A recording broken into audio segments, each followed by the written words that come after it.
आज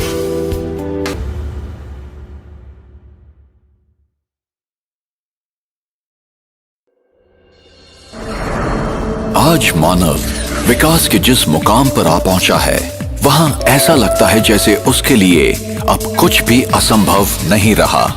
हमने समय की गति के साथ अपूर्व उपलब्धियां करते हुए गौरवशाली सभ्यता का निर्माण किया है।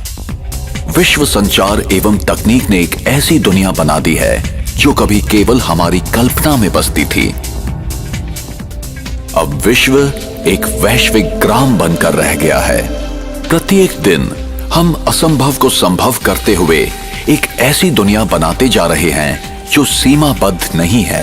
ऐसी दुनिया जिसमें कोई भी बात हमारी इच्छाओं को सीमाओं में बांध नहीं सकती।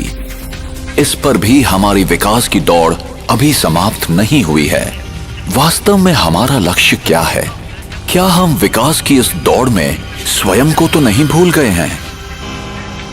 प्राचीन काल से लोग एक सरल सत्य की खोज व अनुसंधान में लगे हुए हैं कि मेरा स्वयं का परिचय क्या है। एक शाश्वत सत्य, कौन हूं मैं?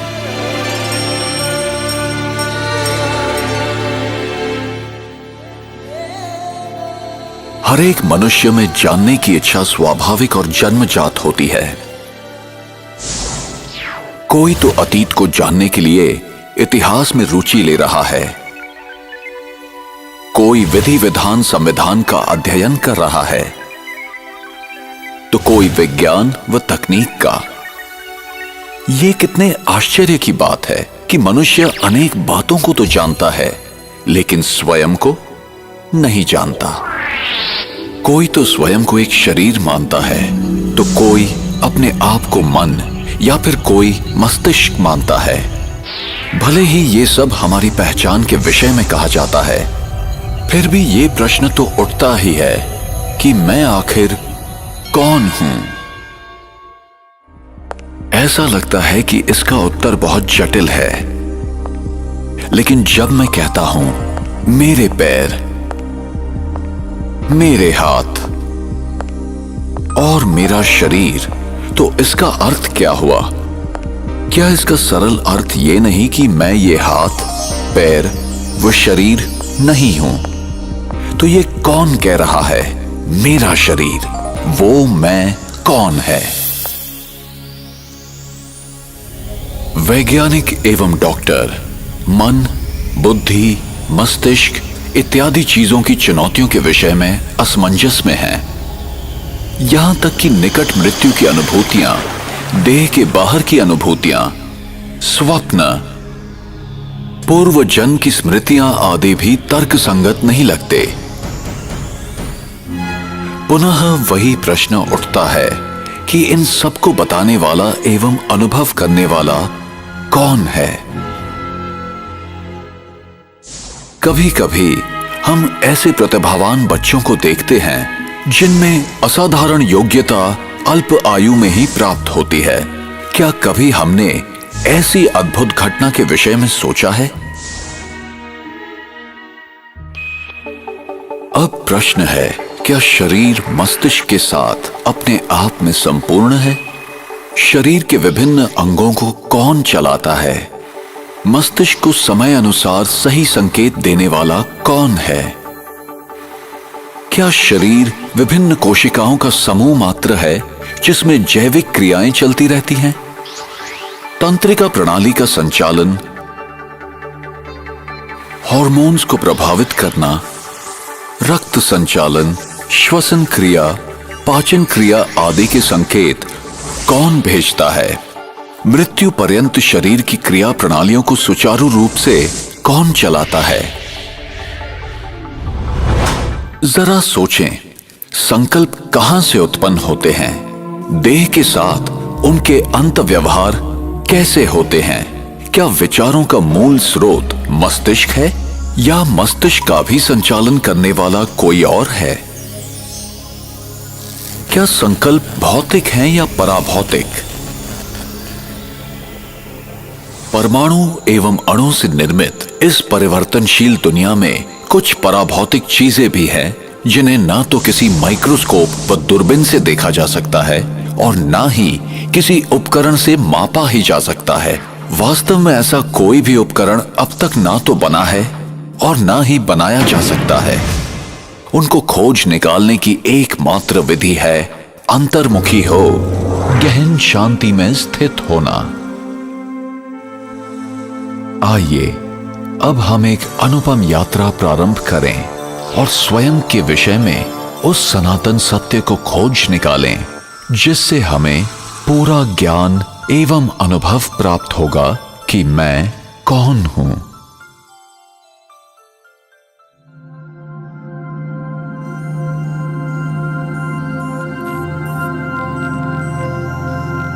ये मैं नहीं हूं,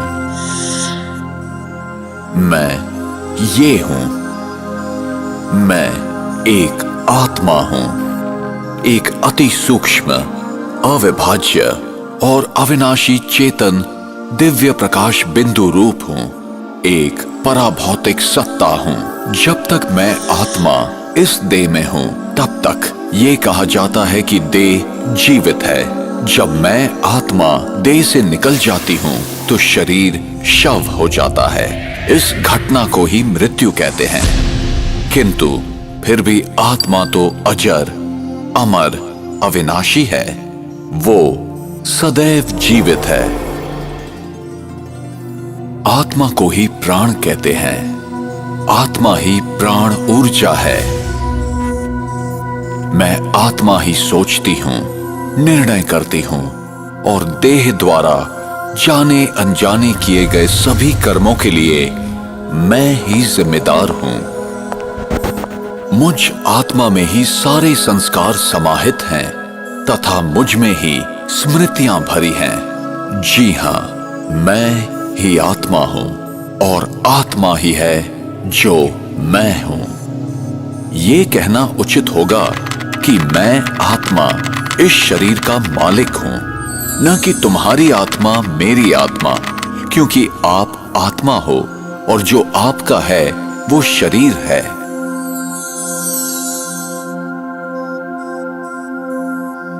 मैं आत्मा आकार में अति सूक्ष्म हूं। मैं अविभाज्य हूं।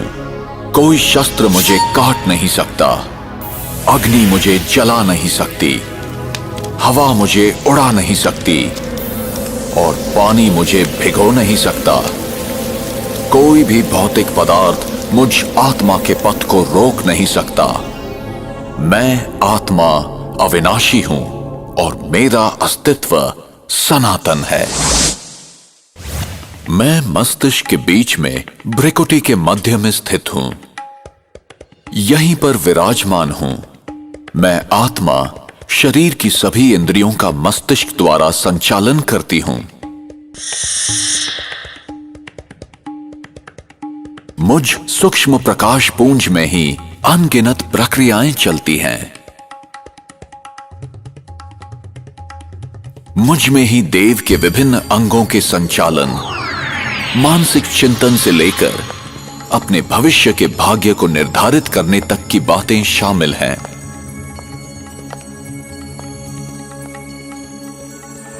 मैं आत्मा स्वतः ही ये जानती हूं कि मेरे शरीर के लिए क्या ठीक है और क्या नहीं, लेकिन मैं ये भूल गई हूं कि उस ज्ञान को किस तरह प्राप्त करूं।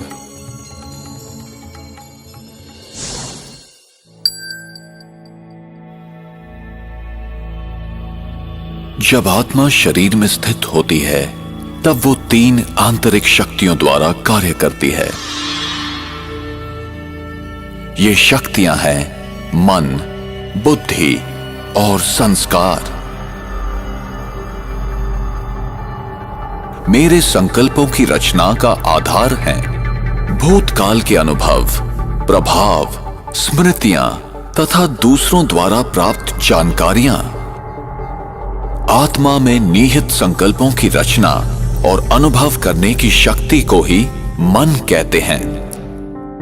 कभी कभी ऐसे विचार मन में प्रकट होते हैं जिनकी हमें जानकारी भी नहीं होती और वे निरंतर बहते रहते हैं। ये कैसे होता है? इसका कारण है अवचेतन मन में संचित पूर्व कर्मों की सुषुप्त स्मृतियां। मन में उठने वाले संकल्पों का स्वरूप कुछ भी हो सकता है, जैसे अच्छा या बुरा, समर्थ या व्यर्थ, सकारात्मक या नकारात्मक। संकल्प एक विचार भी हो सकता है। प्रायः संकल्प मुझे कुछ करने के लिए निर्देश देते हैं। मैं आत्मा निर्णय लेती हूं कि ये करना है या नहीं, अभी करना है या बाद में, ये अच्छा है या बुरा, आदि आदि। संकल्पों को निरीक्षण करने तथा निर्णय करने की आत्मा की इस क्षमता को ही कहा जाता है बुद्धि। निर्णय के आधार पर मैं आत्मा कर्म करती हूं। कर्म आत्मा में अपनी छाप छोड़ता है, जिसका प्रभाव फिर विचार शैली पर पड़ता है और इसे ही संस्कार कहा जाता है। कुछ संस्कार हल्के, कई मध्यम या बहुत गहरे भी हो सकते हैं। बहुत गहरे संस्कार कर्म के रूप में प्रत्यक्ष होते हैं। ये कर्म आपकी चेतन, अर्धचेतन या अचेतन अवस्था में भी हो सकते हैं। ऐसे गहरे छाप स्वप्न के रूप में निकलते हैं।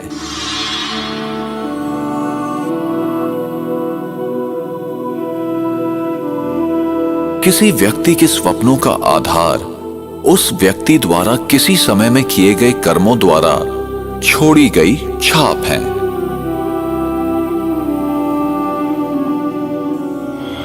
उदाहरण के लिए, कभी कोई व्यक्ति किसी दूसरे व्यक्ति को कुत्ते द्वारा काटते हुए देखता है या कुत्ते ने उसे ही कभी काटा हो,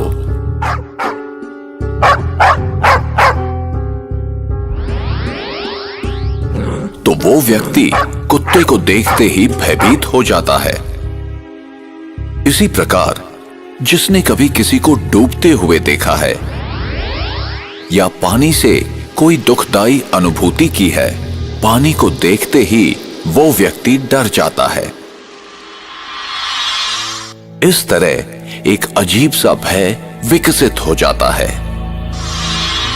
गहराई में छपे हुए प्रभाव बहुत शक्तिशाली और तीव्र होते हैं। इस तरह के प्रभाव बार बार किए जाने वाले कार्यों के कारण होते हैं। वो व्यक्ति जो अपने अंदर नकारात्मक संस्कारों की उत्पत्ति करता है या उसकी जड़ें और गहरा होने देता है, ऐसे व्यक्ति न केवल स्वयं का नुकसान करते हैं, बल्कि समाज एवं विश्व में नकारात्मक अनुभूतियों और भावनाओं को फैलाने के माध्यम बन जाते हैं। इसी प्रकार सकारात्मक गुणों व संस्कारों को स्वयं के अंदर बढ़ाने वाले लोग केवल स्वयं का ही भला नहीं करते, बल्कि समाज एवं विश्व के लिए मूल्यवान संपत्ति बन जाते हैं। सकारात्मक विचार ज्यादातर धीमी एवं स्थिर गति के होते हैं। जब विचार व्यवस्थित एवं धीमे होते हैं, तब बुद्धि सही निर्णय दे पाती है, जिससे आनंददायी अनुभूतियां होती रहती हैं। ऐसे व्यक्ति शांत और स्थिर स्वभाव वाले होते हैं। इसके विपरीत नकारात्मक विचार अधिकतर अस्थिर, बिखरे हुए और तीव्र गति के होते हैं। इनसे नकारात्मक अनुभूतियों और भावनाओं को बढ़ावा मिलता है, जैसे कि चिंता, आशंका, असुरक्षा और भय। कभी कभी ऐसा भी होता है कि मन में एक साथ बहुत सारे विचार आते हैं।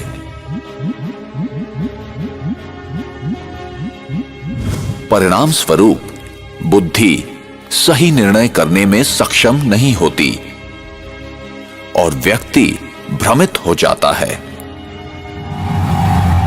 इसी स्थिति को आम तौर पर तनाव कहा जाता है।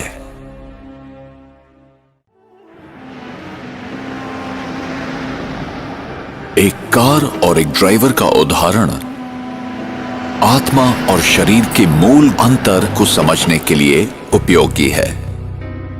अगर आप अपने शरीर को एक कार मान लें, तो आप आत्मा इसका ड्राइवर हैं। जैसे ड्राइवर गाड़ी को नियंत्रित करता है, घुमाता है या रोकता है, वैसे ही आत्मा शरीर की विभिन्न गतिविधियां करती है। कितनी भी अच्छी गाड़ी हो, बिना ड्राइवर के नहीं चल पाती।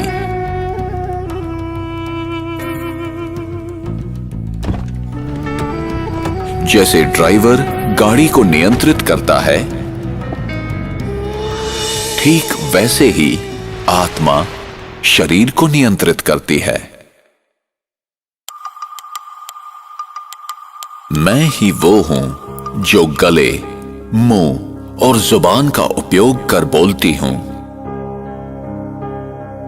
मेरे निर्देश पर ही खाने पीने की क्रियाएं चलती हैं। इसी तरह मैं आत्मा कानों द्वारा सुनकर आवाजों को ग्रहण करती हूं। अगर शरीर को कोई कुछ छू जाता है तो त्वचा द्वारा मैं ही महसूस करती हूं, और मैं आत्मा आंखों द्वारा देखती हूं। प्रत्येक दृश्य या वस्तुओं को देखने वाली मैं आत्मा हूं। संक्षेप में, मस्तिष्क सहित समस्त शरीर के अंगों का उपयोग आत्मा ही करती है। कभी कभी आत्मा भौतिक इंद्रियों के सहारे बिना भी कर्म कर सकती है। इस घटना को ESP यानी एक्स्ट्रा सेंसरी परसेप्शन अथवा छठी इंद्रिय भी कहते हैं। एक्स्ट्रा सेंसरी परसेप्शन आत्मा की एक ऐसी क्षमता है जिसके द्वारा वो बिना किसी पूर्व अनुभव तथा बिना किसी भौतिक इंद्रियों के सहारे भी सूचना प्राप्त कर सकती है। जैसे कि टेलीपैथी, पूर्वाभास, भविष्य जानना, अंतर्ज्ञान और इस तरह की चीजें आत्मा के छठी इंद्रिय को दर्शाता है। मैं आत्मा ही संकल्पों की रचना करती हूं जो पराभौतिक है। अब प्रश्न यह है कि मैं अपने आप को आत्मा कैसे महसूस करूं? वो अनुभव क्या है? ये शब्दों में वर्णन नहीं किया जा सकता, क्योंकि इसे केवल शांत मनस्थिति में ध्यान योग के अभ्यास द्वारा ही अनुभव किया जा सकता है। फिर भी हम इस विचारधारा को समझने का प्रयास करेंगे। जरा सोचें कि एक बड़ा सा नकली मानवीय शरीर अपने सभी अंगों के साथ है। अगर आप आंखों की खिड़की के पास इस शरीर में एक कुर्सी पर बैठे हुए हैं, तो फिर आपको क्या अनुभव होगा? जब आप आंखों की खिड़की के भीतर से झांक रहे हैं, तो क्या आप अपने आप को इन आंखों की खिड़कियों से अलग महसूस नहीं करेंगे? आत्मा भी शरीर में बैठकर ऐसे ही महसूस कर सकती है कि आत्मा और शरीर अलग हैं। अगर एक व्यक्ति दूसरे व्यक्ति के चेहरे को देखते हुए प्रतिक्रिया कर रहा है, तब उसकी प्रत्येक प्रतिक्रिया सामने वाले व्यक्ति के चेहरे के हाव भाव पर आधारित होती है। विश्व का प्रत्येक मानव मन की शांति की आकांक्षा रखता है, जीवन में खुशी पाना चाहता है, प्रेम करने और पाने की इच्छा रखता है, शुद्धता और पवित्रता को पसंद करता है।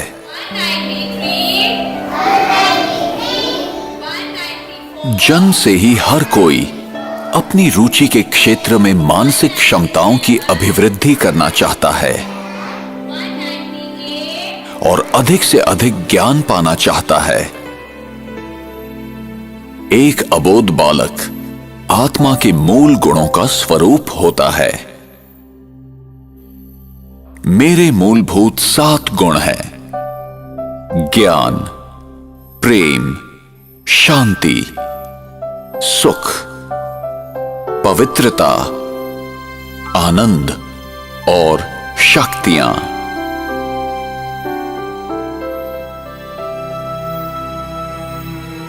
मौलिक रूप से हर व्यक्ति इन गुणों का पैदाइशी अधिकारी है। इन 7 दिव्य गुणों का स्वरूप है।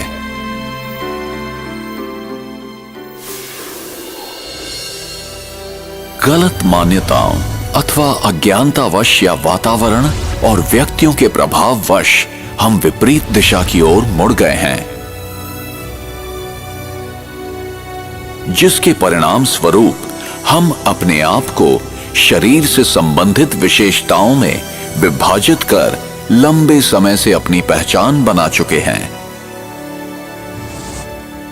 अब यह समय है कि हम अपने मूल स्वरूप को समझ लें कि हम आत्मा हैं, न कि शरीर।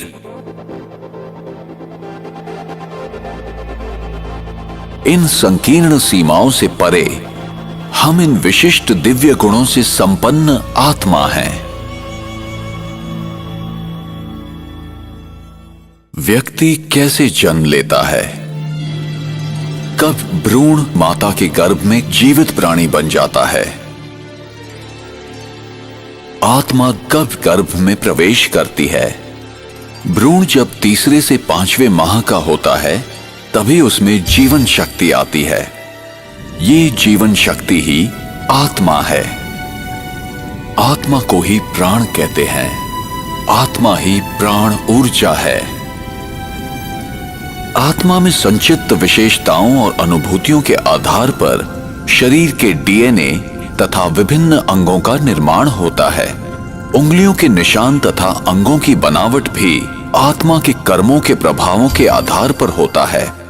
दूसरे शब्दों में, मैं आत्मा ही अपने शरीर की बनावट का निर्धारण अपने विचारों, मनस्थिति और कर्मों के द्वारा करती हूं।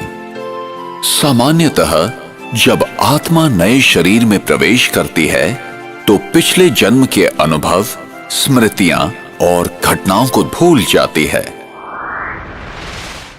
कुछ उदाहरण ऐसे हैं जबकि व्यक्ति अपने पूर्व जन्म की कहानियां सुनाते हैं, जिन्हें जांच के बाद सत्य पाया गया है। हम अक्सर देखते हैं कि अबोध बालक बिना किसी कारण रोते हैं या हंसते हैं। पूर्व जन्म की स्मृतियां ही इसका कारण होती हैं। इसकी दूसरी ओर मृत्यु क्या है?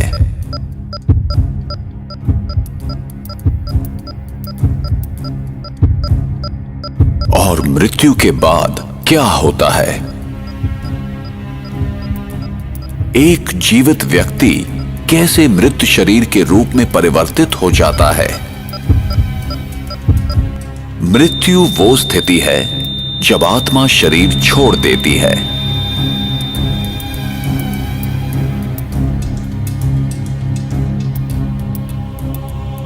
और आत्मा जब शरीर छोड़ती है तो वो शरीर जो खून, हड्डी, मांस से बना हुआ आत्मा का वस्त्र है, एक पुतला मात्र रह जाता है जो प्रकृति के पंच तत्वों में विलीन हो जाता है।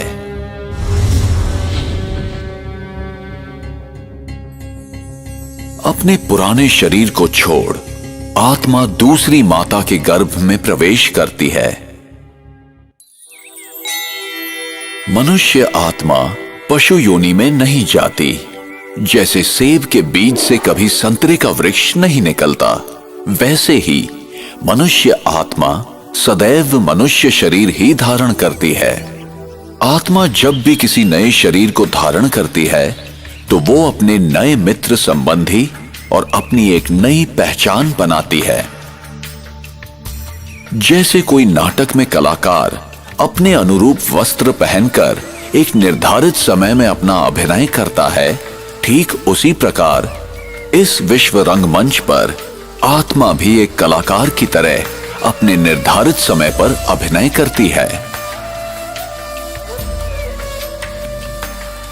और जब शरीर अधिक उम्र, बीमारी या किसी घातक चोट के कारण बेकार हो जाता है, तब आत्मा शरीर को त्याग देती है और जन्म उपरांत जन्म लेती जाती है। इसी प्रकार जीवन एवं मृत्यु का ये अविनाशी चक्र इस संसार में चलता रहता है। विश्व नाटक अथवा विश्व इतिहास और कुछ नहीं बल्कि सभी आत्माओं का एकत्रित खेल है। आत्मा परम धाम में तब तक इंतजार करती है जब तक कि परिस्थिति उसके विश्व नाटक में प्रवेश करने के अनुकूल ना हो। एक बार आत्मा यहां आ जाती है तो उसे तब तक यहीं रहना पड़ता है जब तक कि सभी आत्माएं इस विश्व नाटक मंच पर न आ जाएं।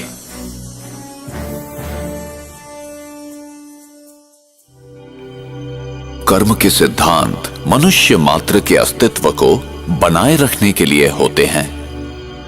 हमें कर्म का फल मिलता ही है, यही कर्म का नियम है अथवा क्रिया व प्रतिक्रिया का सिद्धांत।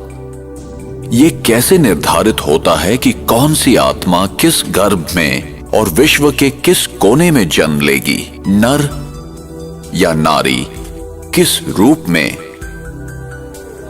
ऐसे अनेक प्रश्न हमें विवश करते हैं सही उत्तर की खोज के लिए। हम यहां क्यों हैं? मैंने यहां जन्म लिया और उसने वहां क्यों? मैं इस प्रकार का हूं और वो उस प्रकार का क्यों है? ये चीजें इस प्रकार क्यों हैं? क्या कोई ऐसा लिख देता है कि इसे ऐसा ही होना चाहिए?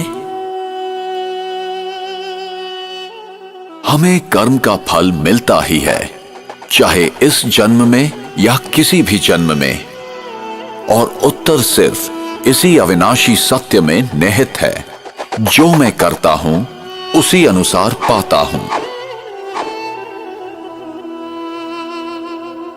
ये बिना किसी पक्षपात के होता है। यही कर्म का नियम है अथवा क्रिया व प्रतिक्रिया का सिद्धांत। विश्व का कोई भी नियम बदल सकता है, पर ये नहीं।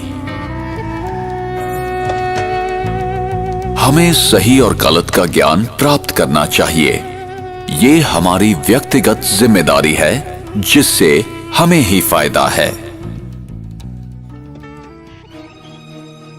और हमें ये समझकर कार्य करना है कि हमारे किस कर्म का हम पर, समाज पर और पर्यावरण पर क्या प्रभाव होगा।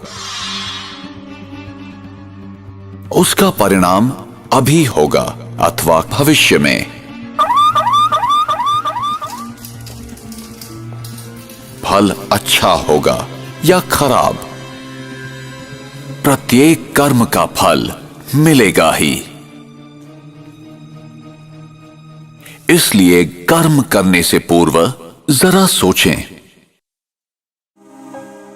जो कर्म सिद्धांत को नहीं समझते हैं, वे वर्तमान की घटनाओं को देखते हुए निष्कर्ष निकालते हैं।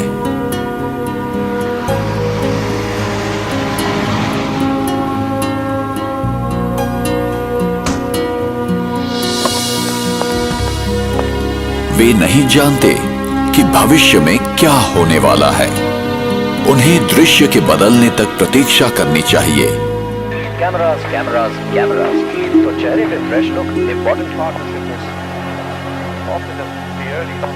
In a shocking incident today, British Airways flight BA582 from Mumbai to Manchester. प्रत्येक घटना के पीछे कोई न कोई कारण विद्यमान होता है। यही कर्म का नियम है।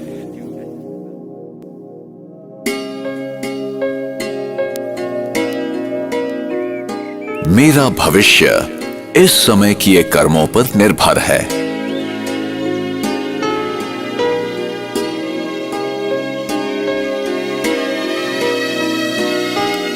इसलिए गलत तथा श्रेष्ठ कर्मों की कलम से हम अपनी भविष्य जीवन की कहानी लिखते हैं।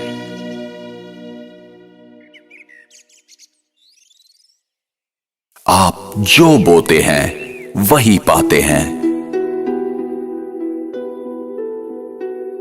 प्रकृति कितनी अद्भुत है। इस संसार में करोड़ों व्यक्ति हैं, फिर भी प्रत्येक की उंगलियों के निशान अलग हैं। कोई भी दो डीएनए एक जैसे नहीं हैं। हम देखते हैं कि कोई भी दो व्यक्ति एक जैसे नहीं हैं। ये ऐसा इसलिए है कि कोई भी दो आत्माएं एक जैसी नहीं हैं। उनमें सिर्फ इतनी ही समानता है कि दोनों एक अविनाशी ज्योति बिंदु हैं। हम प्रत्येक व्यक्ति के व्यवहार में, तौर तरीके में, सोच में, रहन सहन में अंतर देखते हैं। संक्षेप में प्रत्येक आत्मा का व्यक्तित्व भिन्न है। इसलिए मैं अपने आप में विशिष्ट हूं। मैं किसी से कम नहीं हूं या किसी से बड़ा नहीं हूं। जब मैं महसूस करता हूं कि मैं संसार में अद्वितीय हूं, मैं यहां अपना एक विशेष किरदार निभाने और जिम्मेदारी पूर्ण करने आया हूं, तो मैं अपना भविष्य गढ़ सकता हूं। मैं आत्मा, अति सूक्ष्म दिव्य ज्योति बिंदु हूं। ये शरीर और संसार जिसमें मैं रहता हूं, एक दूसरे से सूक्ष्म, भावनात्मक एवं अदृश्य संबंध में जुड़े हुए हैं। मेरा प्रत्येक विचार, आचरण और कार्य मुझे और सारे विश्व को प्रभावित करता है। मानवीय संवेदनाएं प्रकृति और अन्य प्राणियों पर भी प्रभाव डालती हैं, बल्कि उनमें भावनात्मक बंधन है। अतः संसार में सभी के प्रति शुभ एवं कल्याणकारी भावनाओं का वितरण करना हमारा कर्तव्य हो जाता है।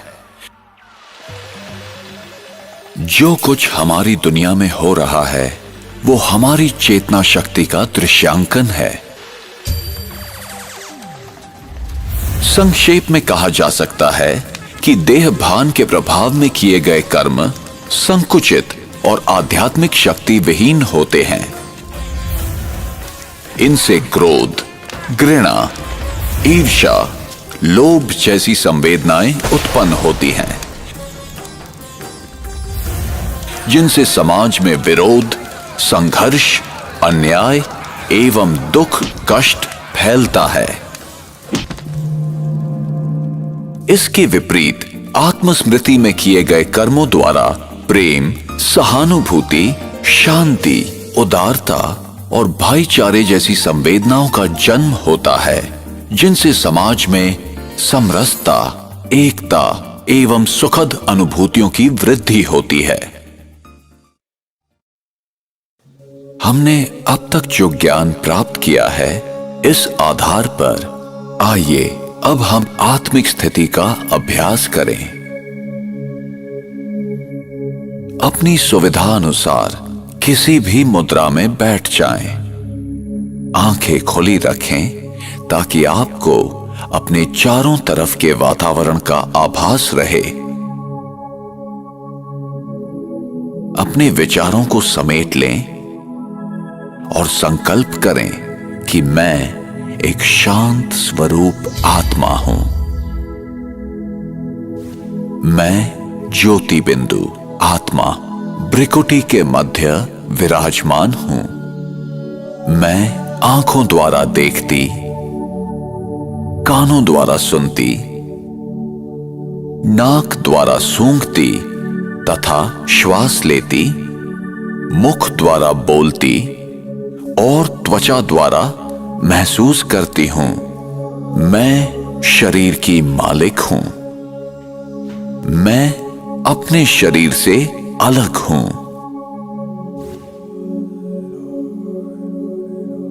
मैं अपने विचारों की रचता तथा शासक हूं। मैं स्वयं के संकल्पों की जिम्मेवार हूं। मैं आत्मा ही हूं। जो निर्णय लेती हूं, मैं अपने कर्मों के लिए जिम्मेदार हूं। मैं सचेत रहकर कर्म करने वाली हूं। मैं अपने जीवन को नियंत्रित कर सकती हूं। कदम कदम पर अनुभव करें अपने आप को देखने और समझने की कि मैं आत्मा हूं और दूसरे भी। तो मैं अपने आप को अपने निजी गुणों, विशेषताओं और सकारात्मक शक्तियों के साथ अनुभव कर सकती हूं। मैं कौन हूं और मेरा आंतरिक स्वभाव क्या है, इसकी सही जानकारी मेरे दृष्टिकोण को दूसरों के प्रति बदलता है तथा दूसरों के प्रति अच्छे संबंध बनाने में हमारी मदद करता है और मुझे अपने आप को जानने की समझ मिलती है। जब मेरा प्रत्येक कार्य और व्यवहार आत्मिक स्थिति में होता है, तब मैं अपनी वास्तविक स्वरूप के अति समीप होती हूं। यही आत्मिक स्थिति है। इसी स्थिति में मैं अपने जीवन के लक्ष्य और उद्देश्य को प्राप्त करती हूं। इसलिए अपने आप को आत्मा समझें। अपने जीवन को आध्यात्मिक दृष्टिकोण से जिएं और सबके प्रति सकारात्मक वृत्ति रखें, जिससे हमारा जीवन और हमारा समाज शांति, पवित्रता, खुशी और प्यार के प्रकाश से जगमगा उठे।